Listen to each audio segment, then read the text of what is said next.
서로 축복하시죠. 지난밤 잘 주무셨어요? 표정이 목사님 알면서 부르십니까? 그래요. 무척 더운 지난밤을 보냈습니다. 이 새벽에 하나님께서 시원한 은혜를 주시기를 바라고 오늘 하루도 주님 안에서 행복한 하루가 되셨으면 좋겠습니다. 오늘 3절에 보시면은 도가니는 은을, 사실은 이제 그게 말씀이 이렇게 연결이 됩니다. 도가니는 은을 연단하고 이제 그렇게 말씀이 연결이 되는 거죠. 그리고 풀무는 금을 연단하는 것처럼 하나님은 무엇을 연단하시느냐면 우리의 마음을 연단하신다, 그거예요. 여기 이제 도가니나 풀무나 사실은 같은 용도로 쓰는 기구죠. 모두가 다 용광로라고 표현할 수 있는 그런 기구들입니다. 근데 용광로를 통해서 금이나 은을 연단하는 목적이 있습니다. 왜 연단을 해요? 거기에 불순물을 제거하고, 그냥 거기에 있는 이제 어떤 광석이라든지 그 상태로서는 값어치가 별로 없기 때문에 그 가치로서는 별로 이렇게 생산성 있는 가치를 발견할 수 없으니까, 그래서 정말 가치 있는 것을 뽑아내기 위해서, 정말로 거기서 가치를 업하기 위해서, 올리기 위해서 하나의 과정이 필요한데, 그 과정이 풀무고 그리고 도가니고 그리고 용광로라고 하는 과정이라고 하는 거예요. 그럼 그 과정은 그 과정 때문에 과정이 필요한 것이 아니라 그 과정을 통해서 뭔가를 얻기 위해서 그 과정이 필요한 거라 그 말이에요. 만약에 여기에 이제 그 광석이 도가니나 풀무, 용광로 속에 들어가는 그 과정을 거부하면 금이나 은이 나올 수 있어요? 없어요. 그것을 얻기 위해서는 힘들지만은, 광석 입장으로서는 그 뜨거운 불, 약 한 1500도 정도 되는 용광로거든요. 그 불 속에 들어가라고 그러면 지금 우리가 30도, 엄해, 뜨거워. 세상에, 오늘 또 35도래야. 물론 36도보다는 낫습니다. 그러니까 이게 그 뜨거운 날씨에 견디는 것도 이렇게 힘든데 1500도, 그 속에 들어간다? 이게 보통 일이 아니잖아요. 근데 나 그거 싫다고, 나 들어가기 싫다고. 그래서 만약에 거부하면 그냥 광석 굴러다니는 돌멩이 그것으로 끝난다 이 말이에요. 그러나 시대가 변해도 영원히 변하지 않는 가치 중에 가치가 금이고 은이거든요. 모든 화폐의 기준입니다. 그 나라의 부강한 정도를 무엇으로 평가하느냐면 달러가 얼마나 있느냐 그거 가지고 평가하는 것이 아니라, 여러분 달러도요 가치가 올라갔다 내려갔다 그래요. 그런데 그 모든 가치를 측정하는 그 기준이 금이에요. 그래서 이제 금이 모든 가치 척도의 기준인데, 그래서 이것은 시대가 변해도 그리고 역사가 바뀌어도 금의 가치는 잘 하락하지가 않거든요. 그러니까 영원한 가치가 있는 그것을 얻기 위해서는 용광로라고 하는 그 뜨거운 불 속에 들어가는 고난과 연단의 과정을 반드시 거쳐야 된다 이 말이에요. 그런 것처럼 하나님이 우리를 사용하시고 축복하시는데, 하나님이 그냥 쓰시는 것이 아니라 우리 마음을 연단하신다 그 말이에요. 여러분, 연단이라고 하는 말을 영어로 테스트라고 하는 말을 써요. 테스트, 시험이라고 하는 말이잖아요. 근데 시험이라고 하는 말을 우리말로는 시험 그렇게 다 번역을 했는데, 이 시험이라고 하는 말의 영어로는 두 가지로 그렇게 구별이 되어, 첫째로 테스트. 테스트라고 하는 말은 우리가 흔히 쓸 수 있는 말이잖아요. 시험을 본다, 테스트. 근데 또 하나 템테이션이라고 하는 단어가 있어요. 주기도문에 시험에 들지 말게 하옵시고, 그때의 시험은 영어로 말하면 템테이션이에요. 그 시험은 다른 말로 말하면 유혹입니다. 그러니까 마귀와 사탄이 주는 것은 템테이션, 유혹이에요. 왜 유혹하게 할까? 우리를 넘어뜨리려고. 왜 넘어뜨리게 하려고 할까? 우리를 망하게 하려고. 그래서 우리를 완전히 죽이려고. 그것이 템테이션, 유혹의 중요한 목적이에요. 그래서 이제 늘 기도할 때마다 하나님, 그런 유혹에는 넘어가지 않게 하여 주옵소서. 그래서 예수님이 기도 제목으로 주신 거예요. 오늘 하루를 살면서도 하나님, 나 유혹에 넘어가지 않게 해주세요. 그러니까 잘못 넘어가면 큰일 나니까. 갑자기 여자가 와서 오빠, 사탄아 물러가라 그래야지. 아이고, 자기 무슨 놈의 자기요 그게.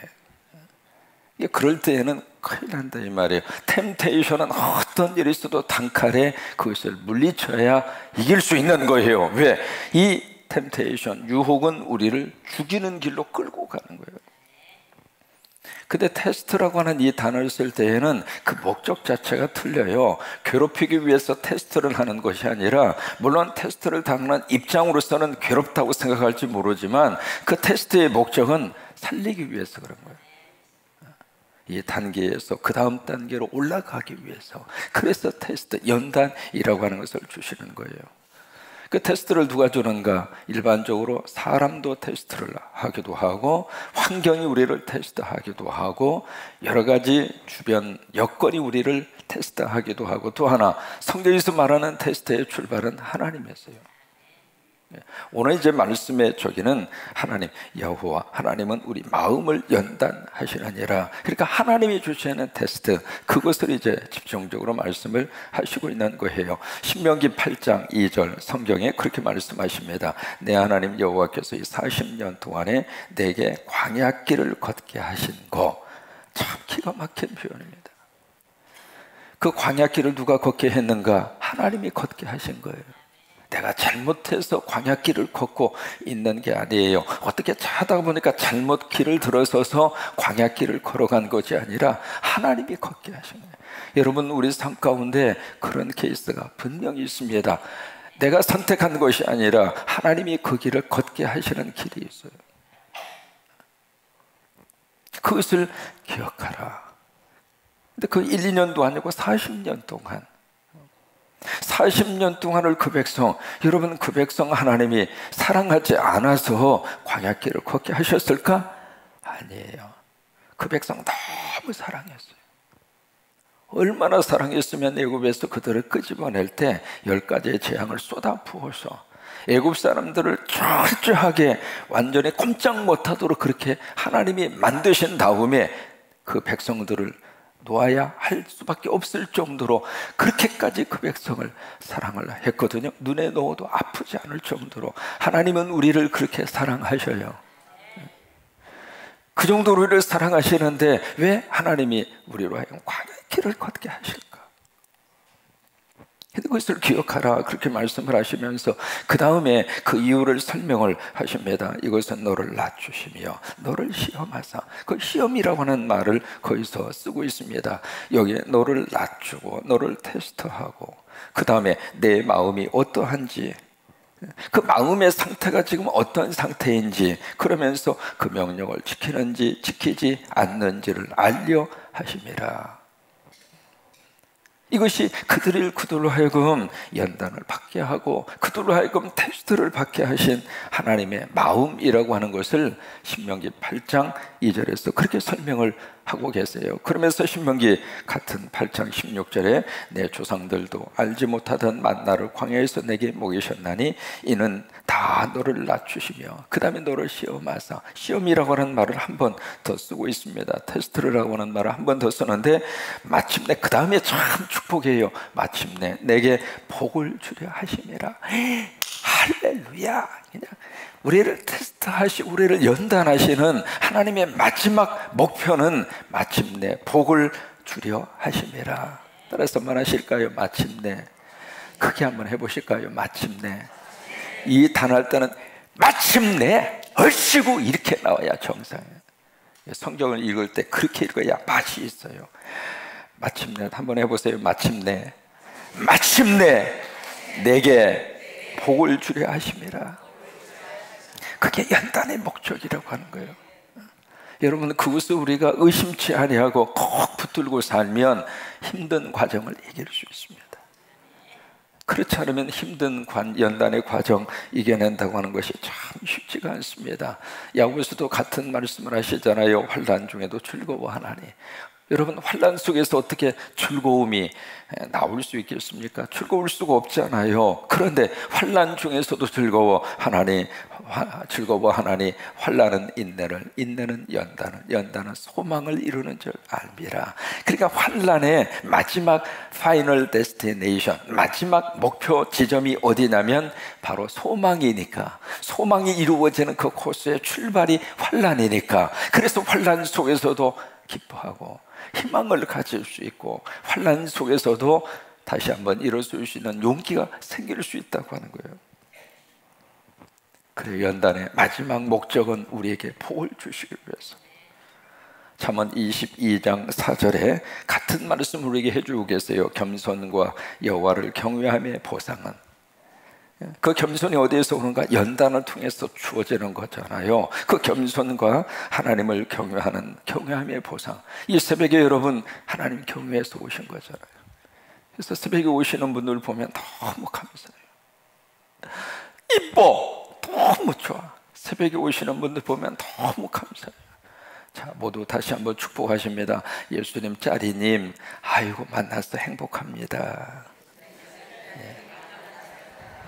인사를 공손하게 하셔요. 다시 예수님 짜리님 만나서 너무 행복합니다.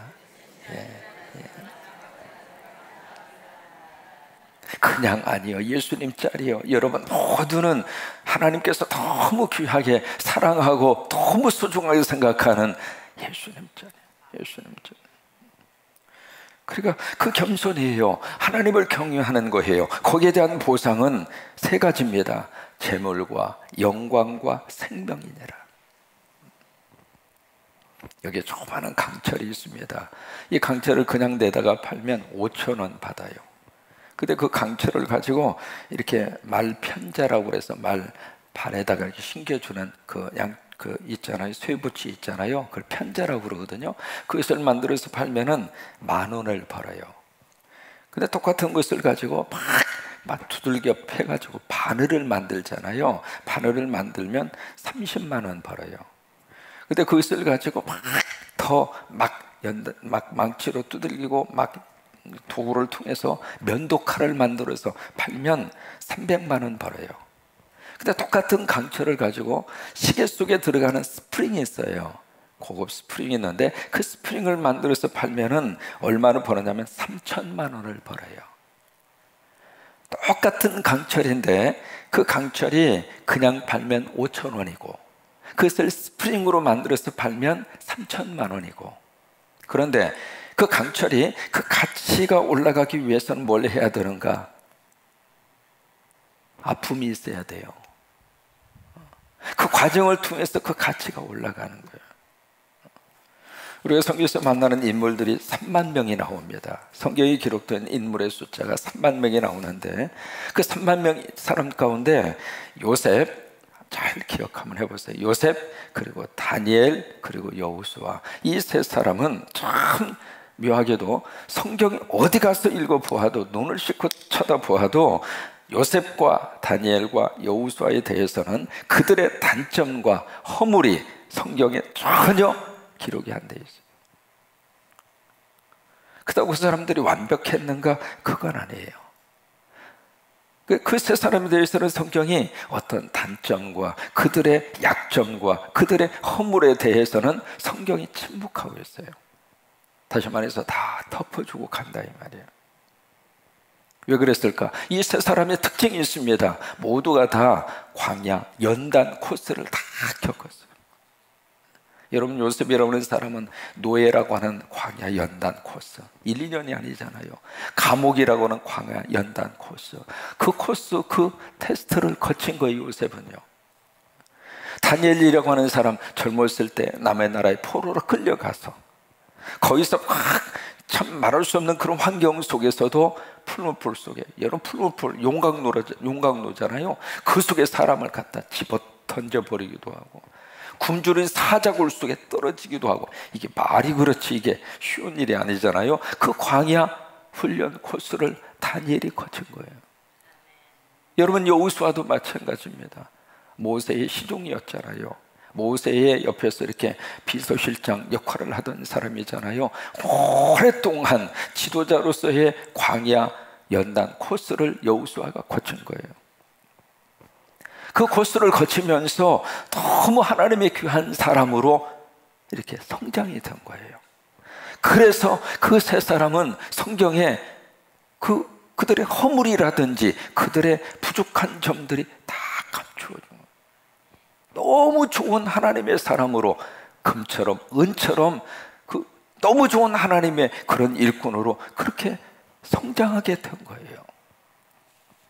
사울과 다윗 두 사람의 차이점을 가만히 들여다보면 두 사람은 모두가 시작할 때의 배경은 똑같았어요.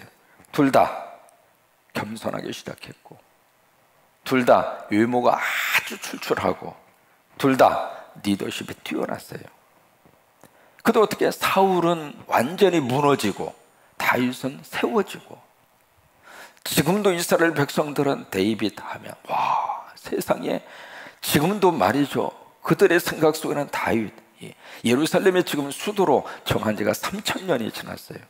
3000년의 역사가 지났는데 그 수도로 정한 사람이 다윗이에요. 이스라엘의 국기를 보시면 거기에 별이 하나 딱 표시가 되어 있습니다. 그 별을 데이빗 스타라고 그래요. 다윗의 별이라고 그래요. 그 정도로 다윗을 이스라엘 사람들이 그렇게 좋아하는데, 그렇게 다윗이 올라간 거예요. 어떻게 그게 가능했을까? 왜 사울은 무너지고 다윗은 세워졌을까? 그 이유와 차이는 딱 하나입니다. 광야 연단 코스가 있었느냐 없었느냐, 그 차이예요. 거기에 의해서 이렇게 달라진 거예요. 여러분, 광야는 우리 인생을 정말로 이렇게 자꾸, 광야의 연단 코스는 우리 인생을 그냥 잘 본질에 충실하도록, 광야의 삶은 뭐가 필요한지를 뼈저리게 깨달을 수 있도록, 광야의 삶은 욕망에 사로잡혀서 사는 인생이 아니라 정말 필요한 것이 뭐라고 하는 것을 알고 살게 하는 것이 광야 연단 코스예요. 여러분, 에스키모라고 하는 사람들이 있죠. 그 사람들에게 냉장고 팔 수 있을까요, 없을까요? 에이? 에스키모 사람들 냉장고 필요해요, 필요하지 않아요? 그런데 가서 냉장고 팔아먹어. 그 어떻게 냉장고가 필요할까? 필요가 없잖아요. 오름덩어리 거기다 갖다 집어넣으면 다 냉장이 두고 다 들었는데 뭐하러 냉장고가 필요해요? 근데 팔아먹을 수 있는 방법이 있어요. 자꾸 가서 광고를 하는 거예요. 문화인은 냉장고를 집에다 하나 갖다 놔야 된다. 선진 백성이 되는 것은 냉장고 하나쯤은 갖다 놓아야 된다. 자꾸 선전하면 옆집에 냉장고 하나 사잖아요. 우리 집은 없는디? 그래서 그냥 갖다 빚을 내서라도 냉장고 갖다가 놓는 거예요. 그래도 에스키모 사람들도 냉장고 얼마든지 팔아먹을 수 있어요. 뭘 자극하면 되느냐면, 필요를 자극하면 냉장고 안 사요. 욕망을 자극하면 냉장고 사는 거예요. 우리 집 냉장고 있다, 우리 집은 더 큰 거 있다. 필요가 아니라 욕망에 의해서 그걸 팔리는 거예요. 필리핀의 이멜다 여사, 구두가 몇 켤레였어요? 구두가 몇 켤레였어? 3,000켤레, 3,000켤레. 아니, 일생을 살면서 무슨 구두가 3,000켤레나 필요해요? 그 다 신을 수 있을 것 같아요? 맨날 갈아 신어도 몇 년 걸려? 10년도 더 걸리잖아. 그 맨날 어떻게 구두를 갈아 신어? 그 필요에 의해서 3,000켤레가 필요한 거예요? 욕망이에요. 여러분, 광야 연단 코스는 우리로 하여금 욕망의 삶이 아니라 필요의 삶을 살도록, 우리가 필요한 것만 붙들고 살면 그렇게 많은 게 필요하지 않습니다. 디모데서에 말씀하잖아요. 먹을 것, 입을 것이 있은즉 족한 줄로 알지니라. 따라서 한번 하세요. 먹을 것, 입을 것이 있은즉 만족하고 살으라. 얼굴 펴요. 하나님의 말씀대로 인상 쓰지 말고 얼굴 피라고. 왜? 먹을 거 있어요, 없어요? 없으면 010-7270-1338로 전화하세요. 입을 거 있어요, 없어요? 너무 많아서 고민이잖아. 예쁜 옷 있으면 빨리 꺼내서 주일날 입고 오세요. 그 어느 때 입으려고 옷장에다가 집어넣죠. 그 쌓아놓으면 좀이 와서 잡수시잖아요. 막 꺼내서 잡수셔. 냉장고 빨리빨리 꺼내서 잡수셔. 그 애껴놨다고 언제 먹으려고 그래? 맛있는 거 있으면 빨리 잡수세요. 가장 안타까운 게 뭔 줄 알아요? 집에 이렇게 신방 가서 보면 거실에 쇼케이스에 너무 좋은, 그냥 거기 가구, 거기에 찻잔에 거기에 너무 좋은 그 세상에 그 불까지 다 켜가지고, 비싸니까 그러지. 그 1년에 딱 한 번 쓰려고 갖다가 그렇게 쇼케이스에 갖다 놓고 그 뭐하러 그 갖다가 놔요? 꺼내서 쓰세요. 아이 목사님 이거 깨지면 말지 뭐. 그 애께 또 언제 쓰려고 그래, 언제 쓰려고. 이게 광야 연단 코스로 들어가면 이게요, 필요한 것 별로 많지도 않아요. 다 욕망이 떨어져 나가는 거예요. 그게 광야예요, 그게.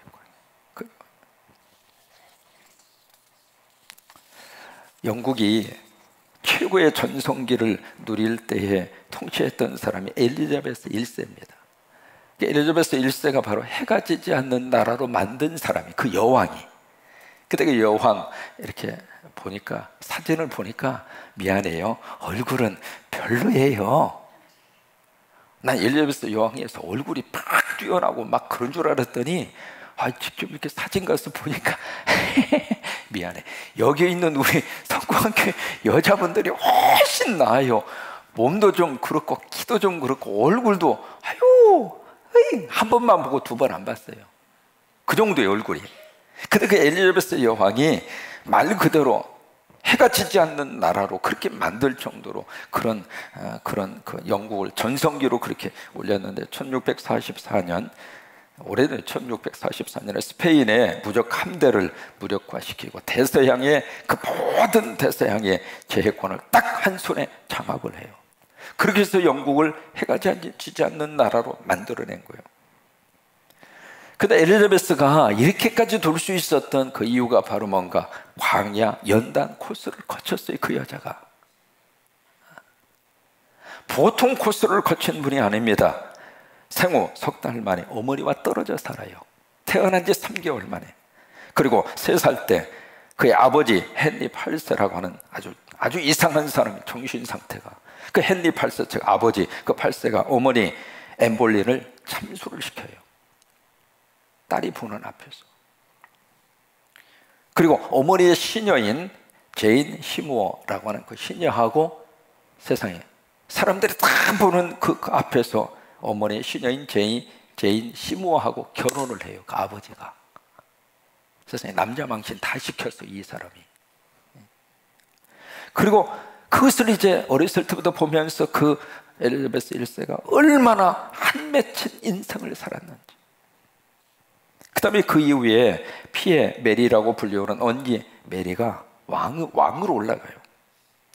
헨리 8세, 그 다음에 메리라고 하는 그 언니입니다. 그 언니. 근데 이 언니가 얼마나 잔혹한지 피에 메리라고 하는 말로 불리울 정도로. 그래서 이 메리는 엘리자베스의 동생이죠. 엘리자베스 1세를 런던 탑 위에다가 가둬놔요. 그러니까 그 탑 안에 갇혀서 자신도 어머니처럼, 아버지가 어머니를 그렇게 참수했던 것처럼 자기를 언젠가 언니가 참수할 것이다. 그 위기, 그 불안함, 그 속에서 1초 1초를 간절히 하나님 앞에 기도하면서, 하나님 나 이 목숨 살려다. 그 광야 코스를 그 엘리자베스 1세가 거쳐. 그러다 갑자기, 말 그대로 어느 날 갑자기 당신 영국 왕이 됐다고 통보를 받은 거예요. 말 그대로 감옥에서 왕자로 한순간에 그 인생을 이분이 산 거예요. 그래서 엘리자베스 1세가 감옥에서 왕자로 옮기신 하나님을 찬양하고 감사하고, 평생을 그 종탑, 거기서 갇혀 있었던 광야 연단의 그 코스를 평생 마음속에 기억하고, 그 옆에는 항상 하나님의 말씀을 놓았고. 그래서 엘리자베스 1세가요, 누구보다도 평생 혼자 살았어요. 누구보다도 하나님 말씀 붙잡고 기도 열심히 하면서 영국을 통치한 위대한 왕 중에 한 사람이 엘리자베스 1세예요. 그리고 그때 영국이 선교를 가장 많이 했습니다. 그 다음 엘리자베스 1세가 통치를 할 때 그냥 나온 게 아니에요. 광야라고 하는 하나님의 연단 코스의 학교에서, 그 연단의 학교에서 테스트를 잘 받은 거예요. 그래서 금과 같이 은과 같이 그렇게 나오게 된 거예요. 오늘 무더운 하루 꼭 연단 코스 들어가는 것처럼 무더운 하루가 시작됩니다만은 잘 이기시고 잘 통과하셔서, 그래요, 살다 보면 필요한 것은 많지 않아요. 욕망은 조금씩 조금씩 줄여가면서 살아도 돼요. 욕망은 없어도 사는데 전혀 지장 없어요. 이제 욕망에서 조금씩 조금씩 자유로우셨으면 좋겠어요.